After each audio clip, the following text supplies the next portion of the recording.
감사합니다. 여러분, 지금 우리가요, 신앙생활 하는 가운데에서 많은 것들을 이렇게 말씀도 듣고 매주일마다 여러분들이 오셔서 에베소서에 있는 말씀도 생각하지만은 또 다른 또 성경에 있는 내용들을 가지고 말씀을 듣고 또 어떤 때는 개인적으로도 하나님 앞에서 여러분들이 성경을 읽으면서 은혜를 받는 그런 시간들을 아마 갖고 계시리라고 생각을 합니다. 제가 오늘 이 말씀을 준비하면서 좀 그런 생각을 해봤습니다. 저와 여러분들이 받은 은혜가 얼마나 큰가, 우리가 받은 이 구원이 얼마나 큰 것이고 얼마나 좋은 것인가에 대해서 여러분들이 한 번쯤 생각을 해보신 적이 있는지에 대해서 한번 질문을 던지면서 오늘 이 말씀을 좀 생각을 해보려고 합니다.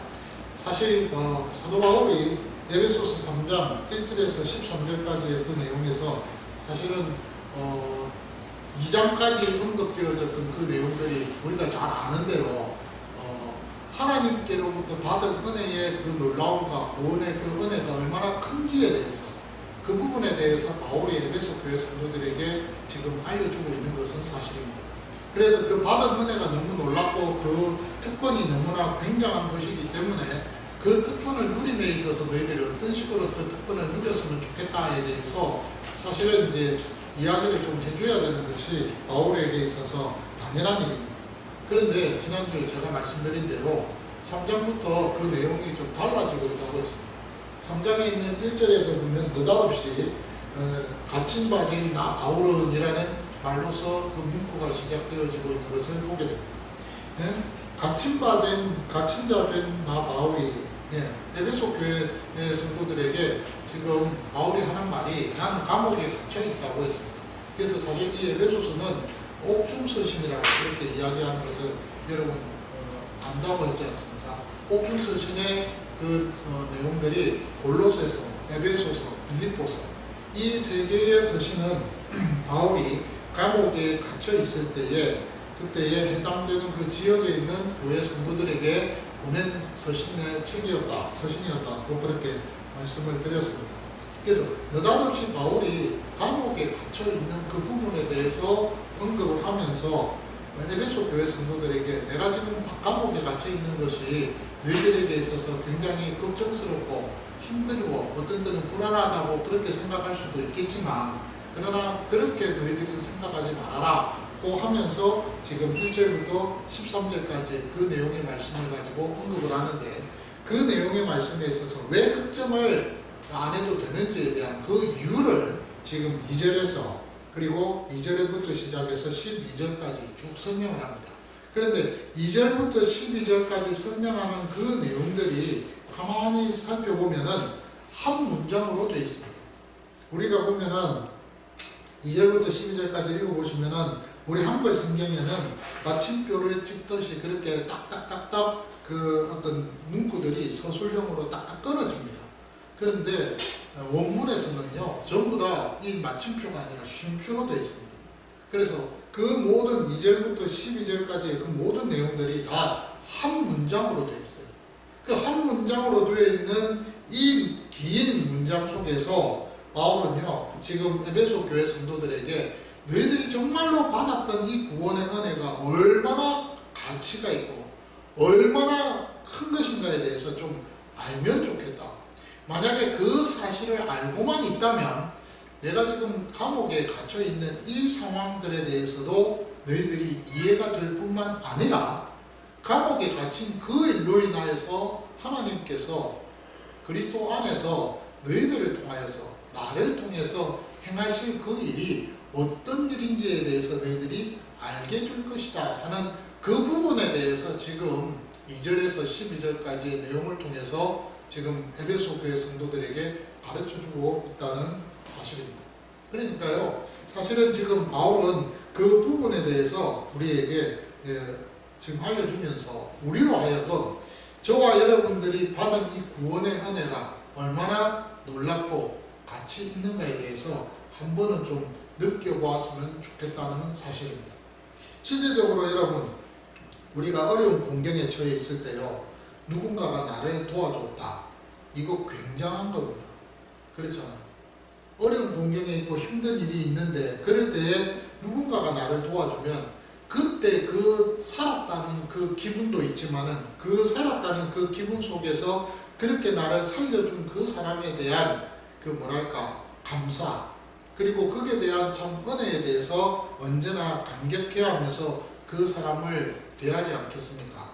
예, 그런 거예요. 근데 오늘 저와 여러분들이 그런 부분에 있어서 사실은 많은 것들을 생각을 하면서 여러분들이 이 땅에서 살아가는 부분들이 분명히 있으실 거라고 생각합니다. 저도 마찬가지예요. 그런 경우들이, 그런 경험들이 참 많았어요. 내가 힘들고 어려울 때 누군가가 나를 도와줬다. 참 좋았어요. 그리고 그 사람이 정말 감사하고 그 사람에 대해서 언제나 마음에 두고 있는 거예요. 제가 한 가지 예를 들면, 저도 도움을 받았지만, 저도 도움을 준 경우가 있었습니다. 제 친구 목사님이 참 힘든 일에 겪었어요. 그래서 교회가 이렇게 어려움을 겪어서 그야말로 지금 사경을 헤매는, 교회가 사경을 헤매는 그런 지경에까지 놓이게 되었습니다. 그래서 그 교회가 진짜 이단에게 넘어갈 뻔한 그런 어떤 일까지 이제 경험하게 되는데, 그럴 때에 남들은 다 도와주지를 않았어요. 근데 저는 그때도 사실은 아무것도 몰랐죠. 아무것도 모르고 그런 것이 뭔지도 몰랐는데 그 친구 목사가 자기를 좀 도와달라고 그렇게 이야기해서, 그래서 제 명의를 빌려줬습니다.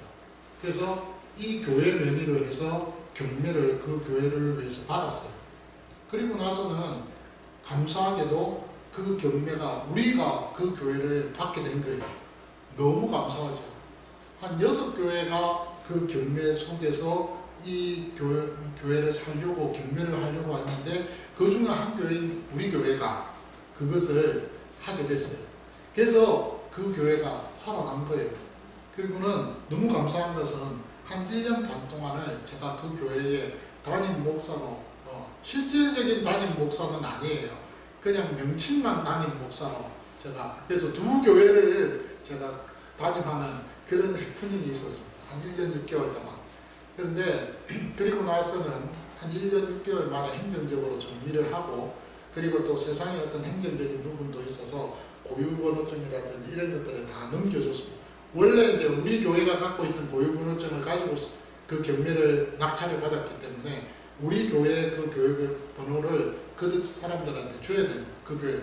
그리고 저는 이 교회를 새로 이제 고유번호증을 받아야 되는 그런 상황이었어요. 그래도 그게 더 하나님 앞에서 교회를 살리는 일이다 라고 그렇게 생각을 하고는 좀 복잡하고 힘든 부분이 있지만 새롭게 이제 다시 시작하는 저희 교회가 그런 어떤 계기가 됐습니다.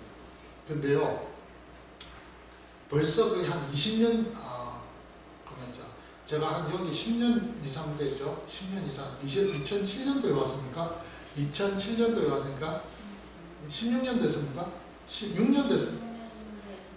2007년도에 왔잖아요. 2007년도, 2008년도에 와가지고 지금까지니까 그럼 몇 년 된 겁니까? 그때 2008년도에 그 일이 있었거든요. 2008년도에 그 일이 있어서 그래서 지금까지 왔는데 오래됐죠. 그런데도 그 목사님은 지금도 제가 했던 그 일에 대해서 너무너무 고맙게 생각합니다. 왜냐하면 죽었던 사람으로 말하면 죽어있는 상태에 있는 그 상태를 살린 거거든요. 그래서 지금도 참 저한테는 모든 것들을 다 줍니다. 다 줍니다. 제가 참 고맙게 생각합니다. 그래서 지금도 그 사람하고 이렇게 관계가 좋고요. 어제도 그 친구 목사님 막내딸이 결혼을 했거든요. 그래서 갔다 왔습니다. 갔다 와서 축의금도 거금을 하고 왔습니다. 저로서는 거금입니다. 해야죠. 예, 당연히 그렇게 해야죠. 그렇게 하고 기분 좋게 얼굴 보면서 식사도 하고 그렇게 해서 왔습니다. 자, 여러분, 사람이 살면서요, 수많은 일들, 다양한 일들을 만납니다. 그러면서 여러분, 그 일들 속에서 힘들고 어려운 일이 왜 없겠습니까? 당연히 있죠. 그럴 때 누군가가 그 어려움을 도와주고 그리고 그 어려움에서 헤어날 수 있게끔 만들었을 때 그때 그 받았던 그 은혜 굉장한 겁니다. 엄청난 겁니다. 정말 그거는 그거는 어둠에서 한 줄기 빛처럼 그렇게 보이는 그런 어떤 너무너무 좋은 걸 거예요. 근데 구원이 바로 그런 거예요. 저와 여러분이 받았던 이 구원이 바로 그런 겁니다. 그래서 이 부분에 대해서 오늘 제가 바울이 에베소 교회 성도들에게 돌려주기를 원하는 말씀이라는 거예요. 그것이 2절부터 12절까지 내용인데 그 중에서 2절부터 7절까지의 말씀이 더 포인트가 그렇게 되어 있는 것을 보게 된다는 것이죠. 실제적으로 2절에서 7절까지의 그 내용의 말씀을 여러분 살펴보면요. 자주 언급되는 단어가 있습니다. 그것이 바로 비밀이라는 단어입니다. 비밀. 사실 이 비밀이라는 단어는요, 감추어진 것을 말하는 거잖아요. 그래서 애매하고, 뭔가 모호하고, 그러면서도 아주 막연한 어떤 것. 그렇죠? 그것이 비밀입니다. 나 비밀이 있어. 할 때는 아무도 모릅니다. 상대방은. 그만큼 이 비밀이라는 단어는 그런 것입니다. 그런데요, 오늘 바울은 이 비밀에 대해서 그 의미를 이야기를 할 때 애매하고 모호하고 좀 뭔가 막연한 그런 어떤 내용에 대해서 설명을 하려고 하는 것이 아니라 분명하고 그리고 명확하고 모든 사람들이 들었을 때 맞아 라고 그렇게 모두가 고개를 끄덕일 수 있는 그런 내용의 비밀을 지금 오늘 이 본문에서 가르쳐주고 있다는 사실입니다. 오늘 3장 2절에서 보면은 너희를 위해 내게 주신 하나님의 그 큰 은혜에 경륜을 너희가 들었을 터이라 라고 그렇게 말을 하고 있습니다. 오늘 여기 보니 2절에서 그 은혜의 경륜이라는 말을 쓰고 있습니다. 이 경륜이라는 이 단어 자체는 뭐냐면은 원어적인 어떤 의미도 있지만은 이것이 좀 풀어서 해석을 하면은 한마디로 이야기하면 어떤 경영이라는 뜻입니다. 어떤 사업을 경영을 하고 어떤 기업을 운영을 할 때 그때의 그 경영한다는 그것을 어떻게 관리하고 그것을 이렇게 꾸려나간다는 그런 의미에 있어서 사용되는 단어가 바로 경륜이라는 이 단어입니다. 그래서 이 경륜은 연륜이라는 단어하고 좀 달라요. 경륜은. 그래서 사실은 이 은혜의 경륜이라고 했을 때는 다른 말로 이야기하면 하나님께서 우리에게 베푸신 그 놀라운 거저주는 그 선물을 어떤 식으로 잘 그것을 꾸려나가고 관리하고 이것을 잘 이끌어나가고 잘 이렇게 다스려 나가는가에 대한 그 이야기입니다. 그 부분에 대해서 바울이 에베소 교회 성도들에게 하는 말입니다. 하나님께서 그 은혜의 경륜을 너희가 하나님의 그 은혜의 그 구원의 경륜을 너희가 들었다라고 그렇게 설명합니다. 당연히 들었죠. 언제 들었습니까? 바로 에베소서 1장과 2장에서 바울이 적었잖아요. 너희들이 받은 그 구원의 은혜가 이렇게 크고 놀랍다. 이 구원의 은혜는 그 옛날 창세 전에 하나님께서 그 기쁘신 뜻 안에서 그렇게 시작해서 구체적으로 실제적으로 준비가 되어져서 그래서 그리스도 예수를 통하여서 이 모든 일들이 진행되어 여기까지 왔다 하는 것을 1장부터 2장까지 설명을 했잖아요. 그 내용을 바울이 지금 에베소 교회 성도들에게 하는 말은 너희들이 들었지 않느냐.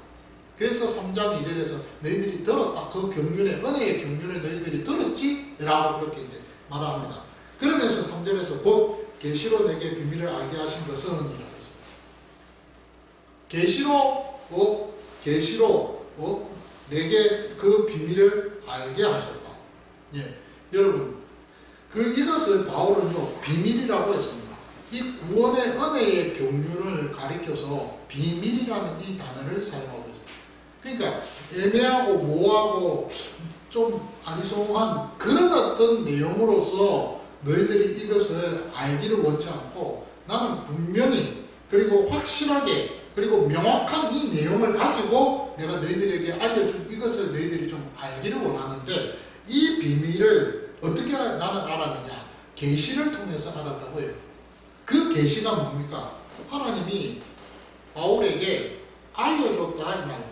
사실 계시라는 이 단어 자체는요, 여러분 우리가 잘 아는 대로 잘 모르던 것, 감추어졌던 것을 보여줘서 상대방이 알게끔 하는 것이 계시입니다. 이 계시의 이 단어 자체가 뭐냐면은 제가 지난번에도 말씀드렸는데 연극 무대가 있으면 그 연극 무대가 시작되기 전에 휘장을 치잖아요. 그 휘장을 쳤을 때에 그 휘장 친 그 가운데에서 안에 그 무대 안에 여러 가지 설치되어 있는 그 모든 그 모습들을 장면들을 볼 수가 없습니다. 그런데요, 딱 한 번 볼 수가 있는 때가 있어요. 뭐냐면 휘장 안에 있던 배우나 진행자가 그 휘장을 살짝 거두어서 그러면서 나올 때 그때 거쳐진 그 광경 속에서 안에 살짝 보이는 그 뭔가 있잖아요.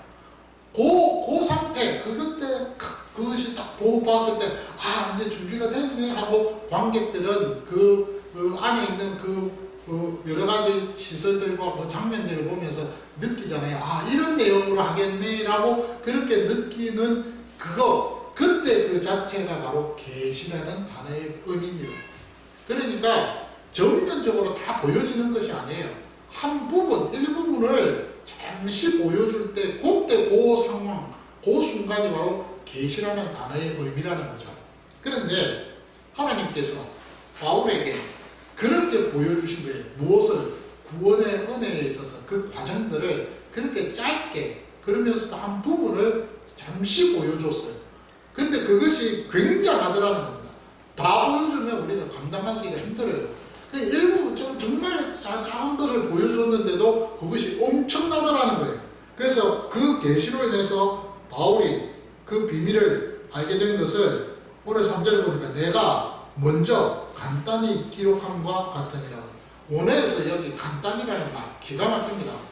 여러분, 사실은 1장 2장에서 기록한 이 내용이 간단한 내용입니까? 아니잖아요. 이 1장과 2장을 여러분 읽어보시면 아시겠지만 어마어마한 거예요. 창세전에 이루어졌던 그 모든 일들과 함께 하나님께서 유대인들뿐만 아니라 이방인들에게까지도 하나님이 그 놀라운 구원의 은혜를 베푸신 그 계획 속에서 차곡차곡 차근차근 그 일들이 진행되어 가고 있는데 여러분 생각을 한번 해보세요.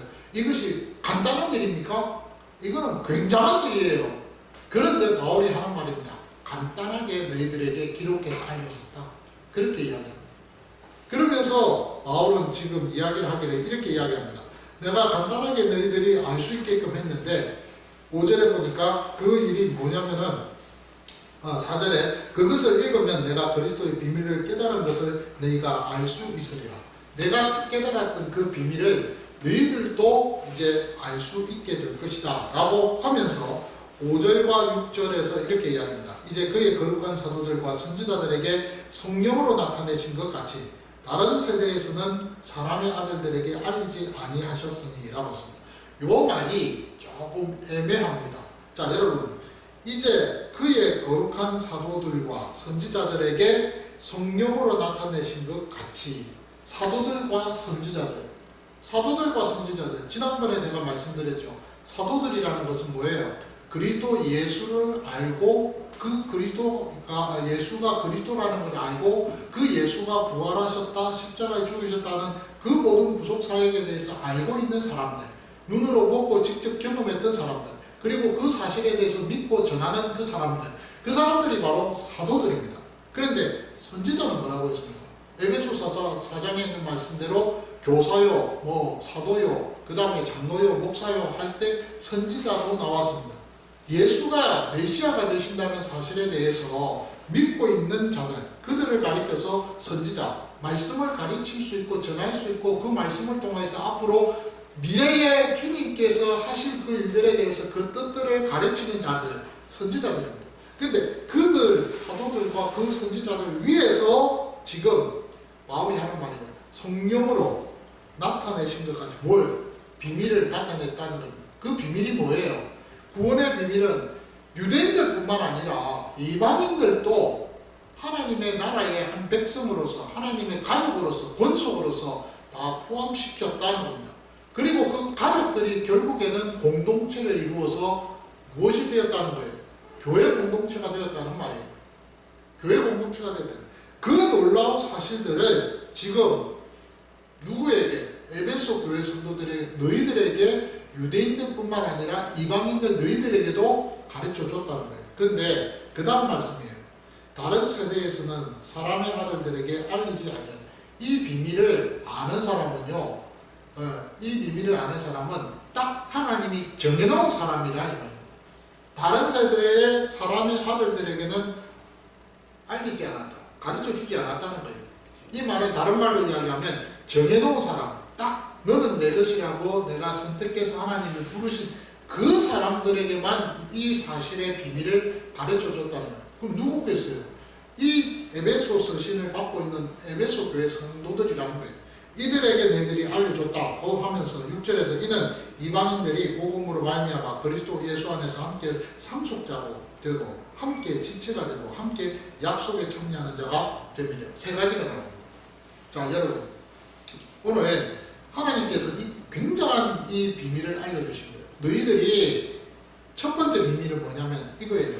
너희들이 하나님 앞에서 구원받았다는 이 사실만 중요한 것이 아니라 구원을 받음으로 말미암아 너희들에게 하나님이 첫 번째 비밀을 주신 것은 똑같이 너희들이 하나님의 가족이 되어서 거룩한 영을 너희들이 받을 수 있는 자격을 얻게 되어졌다는 것을 지금 가르쳐 준 거예요. 그래서 그 부분에 대해서 지금 언급을 할 때 오늘 에베소서에 있는 2장에서 여러분 이렇게 이야기하잖아요. 너희는 외인도 아니고 나그네도 아니고 동일한 시민으로 하나님의 가족이라고 번속이라고 그렇게 언급을 하면서 그러면서 또 뭐라고 이야기합니까? 너희들이 전에는 정말 완전히 정말 하나님도 없고 아무것도 없는 세상에 소망도 없고 아무것도 없는 그런 참 떨어지 같은 그런 인생을 살았던 너희들인데 그런 너희들을 하나님께서 선택해서 하나님의 자녀로 삼아서 가족으로 삼아 주셨을 뿐만 아니라 너희 속에 그 영을 거룩한 영을 하나님이 주셨다는 거예요. 그것이 첫 번째 놀라운 비밀입니다. 그 비밀을 오늘 이 본문에서 무슨 표현을 쓰고 있느냐 6절에서 7절에서 계속해서 은혜의 선물이라는 표현을 쓰고 있어요. 그리고 나서는 두 번째는 무슨 이야기를 하느냐면 6절에서 이런 말을 합니다. 그리스도 예수 안에서 유대인들처럼 함께 너희들이 뭐가 됐다? 상속자가 됐다. 후사가 됐다는 거예요. 그 기업을 받을 수 있는 자격을 이방인 너희들도 가지게 되어졌다. 그리고는 두 번째는 무슨 이야기를 하느냐면 함께 지체가 될 수 있던 자격을 받게 돼요. 여러분 상속도 받을 수 있는데요. 상속받는 거기에서 더 나아갑니다. 무슨 이야기를 합니까? 너희들이 지체가 되었다. 한 몸이 됐다는 거예요. 한 몸이 됐다. 그래서 여러분 골로새서 여러분 읽어보시면 아시겠지만 골로새서는 옥중서신이면서도 한마디로 교회론입니다. 교회의 머리가 되시는 분은 예수 그리스도. 그 지체는 바로 우리입니다. 근데 그 내용을 가지고 지금 골로새서에서 언급을 하고 있는데 나중에 골로새서를 우리도 다시 공부를 하겠는데 에베소서하고는 조금 성격은 다릅니다만 그러나 그 교회론에서 에베소서에서도 동일하게 똑같이 언급되는 부분이 뭐냐면 이방인과 유대인들은 한 지체라는 거예요. 한 가족뿐만 아니라 한 지체라는 한 몸이라는 거예요. 그러면서 다 연결되어 있음을 알려주고 있는 거예요. 그 사실을 이야기하고 나서 세 번째 무슨 이야기 하느냐면 너희들이 지체가 될 뿐만 아니라 함께 약속에 참여하는 자가 되었다고 했습니다. 여기 여러분 약속이라는 단어가 나옵니다. 언약입니다. 약속하고 언약하고는 좀 다릅니다. 영어에서도 약속은 언약하고 좀 다르잖아요. 예, 영어에서 약속은 promise, 약속하다 이런 뜻입니다. 그렇죠? 근데 영어에서 언약은 뭐죠? covenant입니다. 이거는 좀 다릅니다. 무게가 있습니다. covenant는. 그런데 어쨌든 이 약속에 참여했다. 새 언약의 백성이 되어졌다는 사실에 대해서 바울이 지금 말을 하고 있는 거예요. 상속자 되는 정도가 아니고 기업을 이을 상속자 그 정도가 아니고 이제는 그 기업을 얻었을 뿐만 아니라 한 지체가 되었다는 거예요.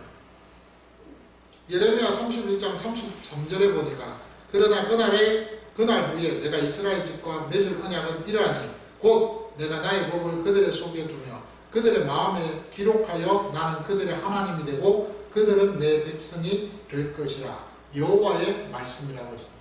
요 해당되는 이 구절은 실질적으로 유대인들에게만 포함시킨 것이 아니에요. 이방인들도 같이 포함되어 있는 내용입니다. 이방인들 너희들도 내 백성이 되고 나는 이방인 너희들의 하나님이 될 준비가 되어 있다는 거예요. 그 부분에 대해서 지금 이 새 언약을 언급을 하고 있습니다. 근데 이 새 언약에 사실은 이방인들 모두가 다 포함되어 있는 새 언약의 이 축복을 받게 되어졌다는 거예요. 그와 함께 지체가 되어졌다는 거예요. 그리고 나서는 그 지체된 그 부분에 대해서 언급하고 나서는 마지막에 또한 그 소망을 갖게 되는데 약속의 소망, 6절에 보니까 약속에 참여하는 자가 되어졌다 라고 그렇게 바울은 설명합니다. 사실 이 바울이 약속에 참여가 되었다는 것은 뭘 이야기합니까? 사실은 성령의 약속을 이야기합니다. 앞서 제가 말씀드렸잖아요.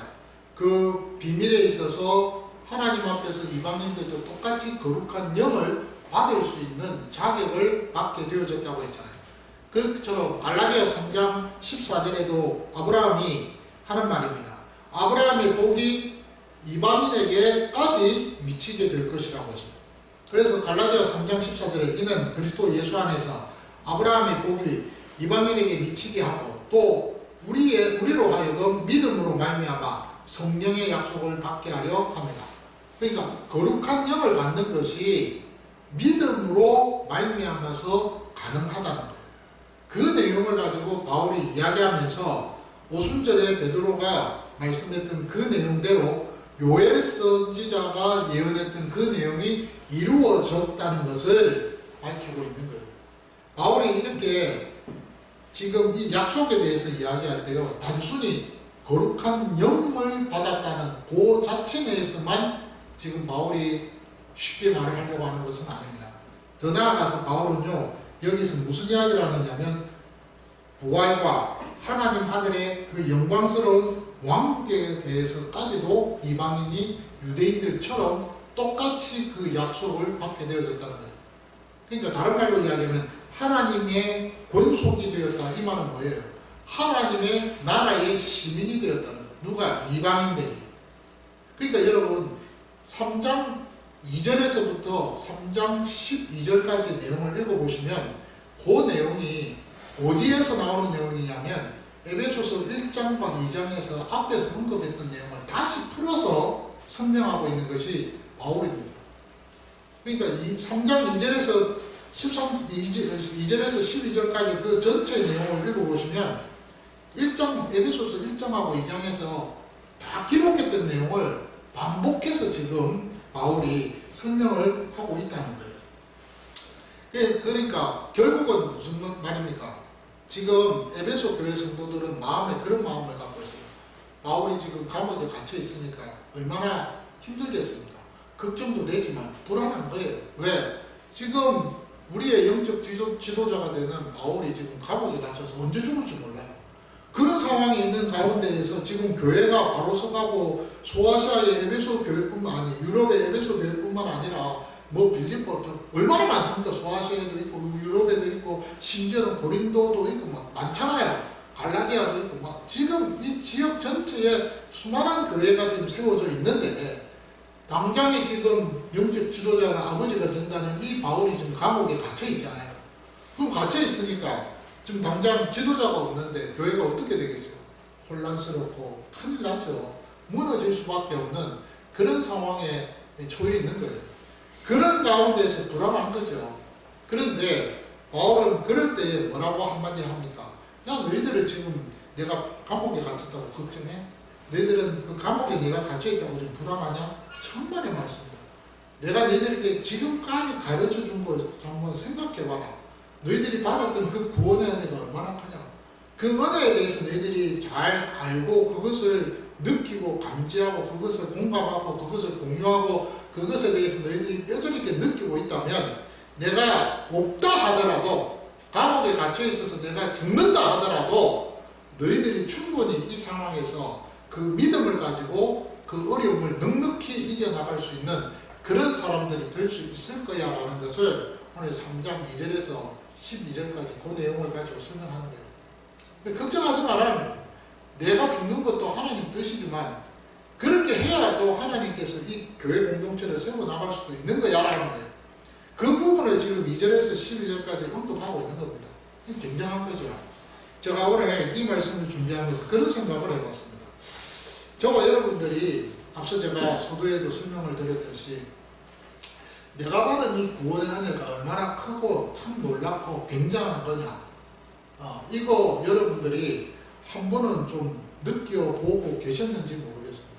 제가 이 부분에 대해서 고민을 하다가 어떤 식으로 설명을 드려야 다 같이 공감하고 좀 다 같이 이렇게 고개를 끄덕일 수 있을까에 대해서 좀 제가 많이 좀 고민되고 마음이 굉장히 눌렸습니다. 그러다가 시계가 생각나더라고요. 별거 아닙니다. 시계. 이거 시계잖아요. 시계. 시계가 옛날에 없었지 않습니까? 이 시계가. 여러분 다 손목 사는 이 시계지 않습니까? 저 뒤에 우리 교회도 시계, 벽시계도 있고 시계가 있는데, 사실 이 시계는요, 고대 문명에서 우리가 잘 아는 대로 메소포타미아 문명, 이집트 문명, 이런 문명에서 자료를 찾아보니까 시계가 지금 이것처럼 이런 시계가 아니고 물시계, 해시계, 특별히 해시계를 많이 사용했습니다. 해가 이렇게 동쪽에서 서쪽으로 이렇게 떠올 때 그때의 그 지침을 갖고 이렇게 그 지침의 그 화살표가 옮겨지는 그 가운데에서 지금 어디까지 왔고 지금 오늘 하루가 일정이 어느 정도 진행되었다 하는 것을 알 수가 있었다고 하죠. 그러니 여러분 얼마나 참 원시적입니까? 그러면서 낮이 되고 밤이 되니까 하루가 된 거예요. 그죠? 낮이 되고 밤이 되니까 하루가 된 거예요. 성경에는 밤이 되고 낮이 되니까 하루가 됐어요. 창세기에 거꾸로 되어 있습니다. 그럼 어쨌든 일반적으로 태양력 속에서 태양을 바라보면서 있을 때는 낮과 밤이 교차됐을 때 하루, 이틀, 3일 이렇게 해서 또 그것을 정하고, 그리고 나서는 또 당시에 이집트나 그 메소포타미아 문명에는 유브라데스와 티그리스 강을 중심으로 해서 농업 어떤 문명이 발전되어 있기 때문에 농사 짓는 그 관점에서 그것이 기준이 되어서 시간들을 이렇게 정하는 그런 경우들이 참 많았었다고 합니다. 마찬가지로 우리 조선시대 때, 우리나라도 마찬가지였습니다.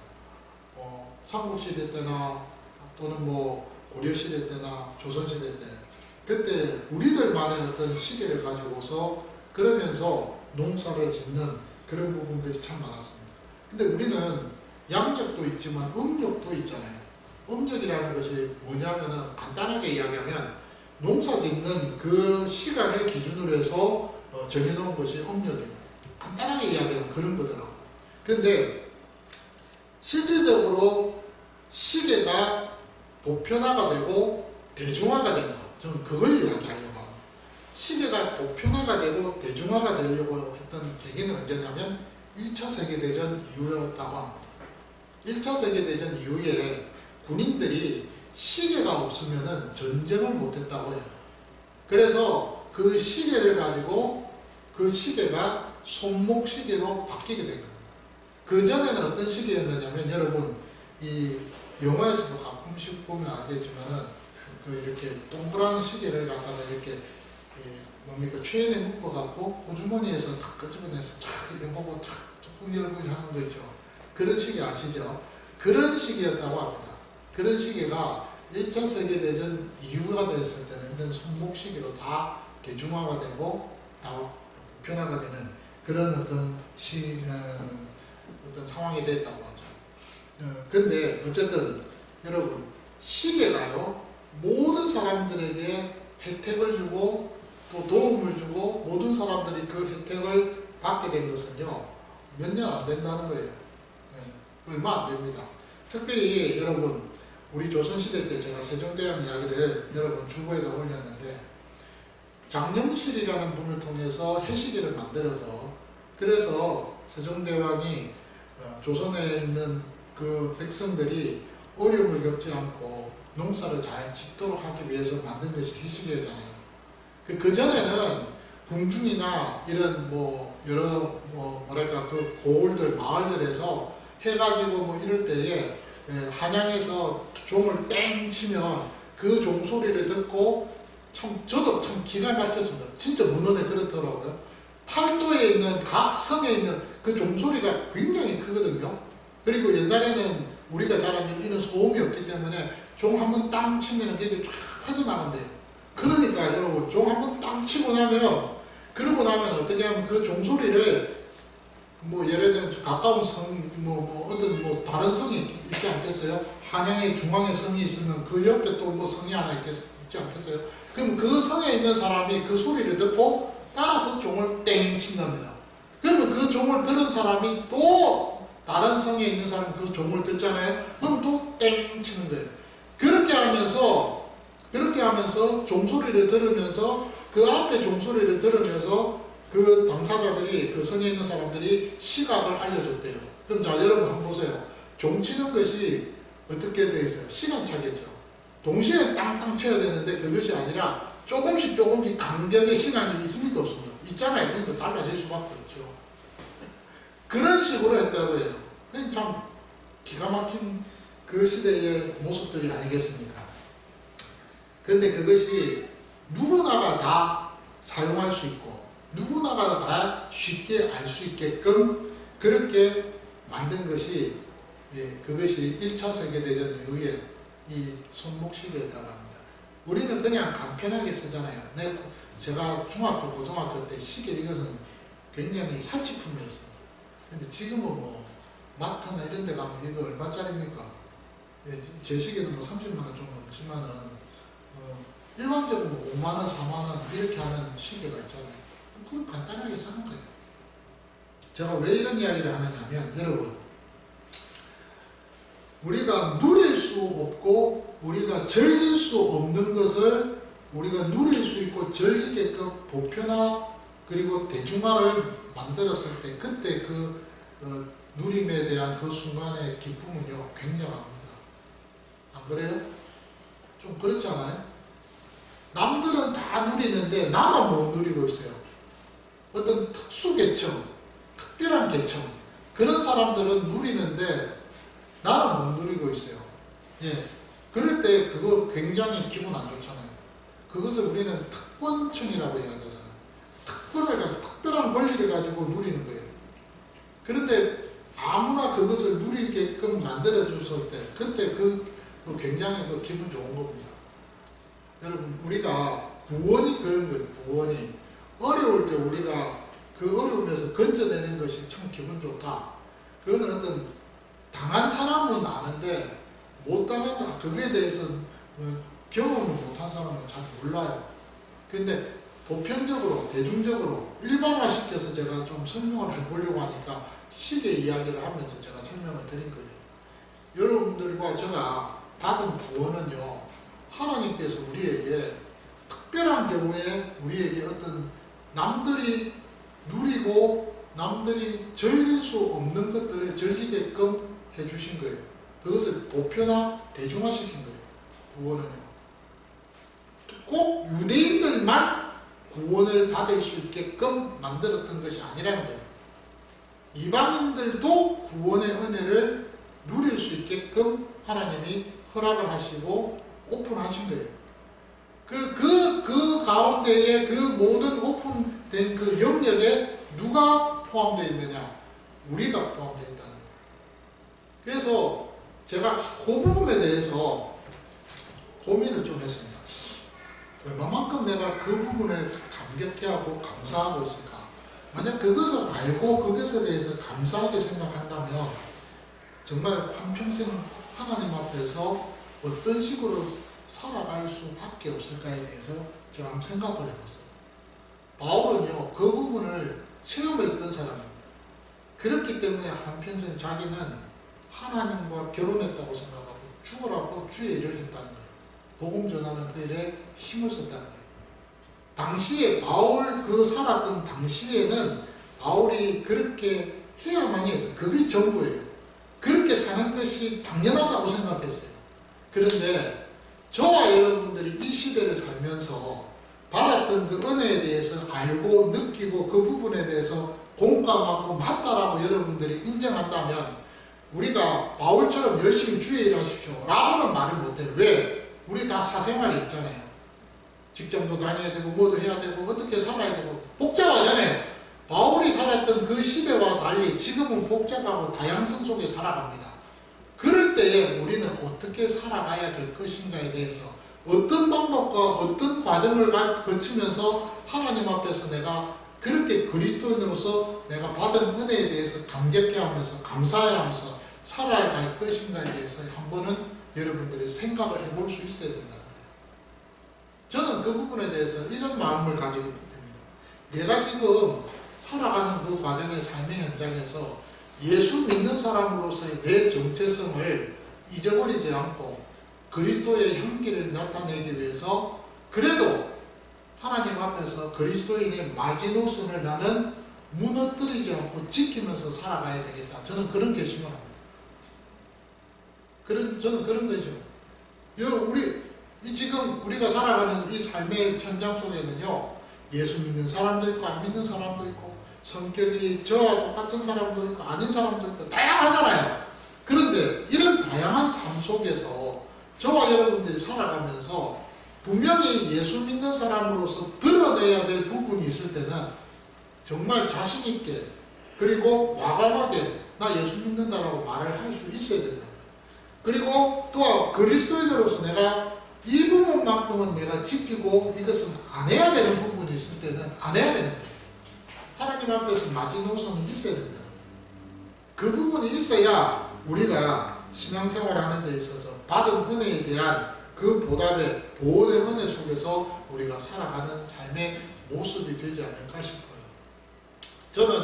저 나름대로는 그런 이 말씀을 준비하면서 그렇게 느꼈고 깨달았습니다. 그래서 나도 이번 한 주간 그렇게 살아야지라고 하는 그런 생각. 아니, 지금까지 그렇게 살아왔지만 또 앞으로도 그렇게 살아가야 되겠구나 라고 그렇게 저는 생각을 했어요. 그리고 다짐을 하고 결심을 했습니다. 오늘 우리 충만한 가족들 모두가 다 그렇습니다. 우리가 받은 은혜에 대해서 한번 곰곰이 생각을 한번 해보세요.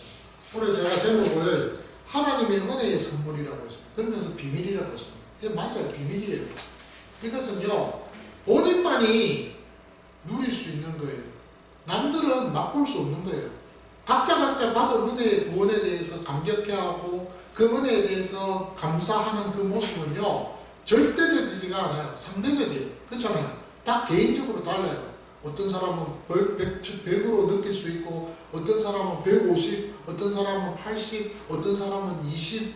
그 느낌은 다 달라요. 다른 그 느낌을 가지고 너는 100처럼 그렇게 나처럼 내가 100을 느꼈으니까 너도 100처럼 느끼면서 살아야 돼. 강요할 수 있습니까? 못하는 거예요. 그렇잖아요. 내가 지금 80밖에 못 느꼈는데 저 사람은 120을 느꼈어요.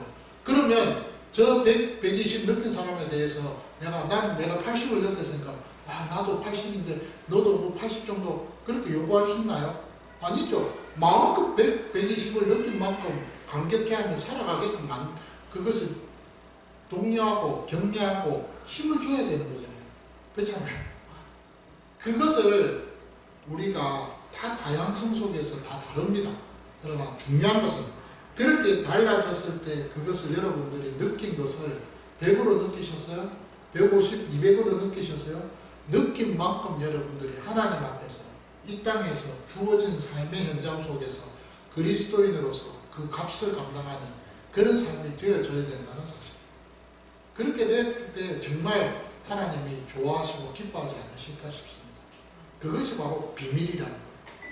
여러분, 비밀은 다른 거 아니에요. 내가 누린 것만큼 남들이 몰라서 모를 때 그것이 비밀 아닙니까? 내가 아무리 설명한다고 해서 상대방이 그 설명에 대해서 그 아는 것에 대해서 이해하고 그것에 대해서 알 수 있을까요? 모릅니다. 똑같이 느껴야 알 수 있는 거예요. 그래서 비밀이에요. 오늘 이 말씀 속에서 여러분들이 한 주간이 그렇게 한번 살아드리는 삶의 축복이 있기를 바랍니다.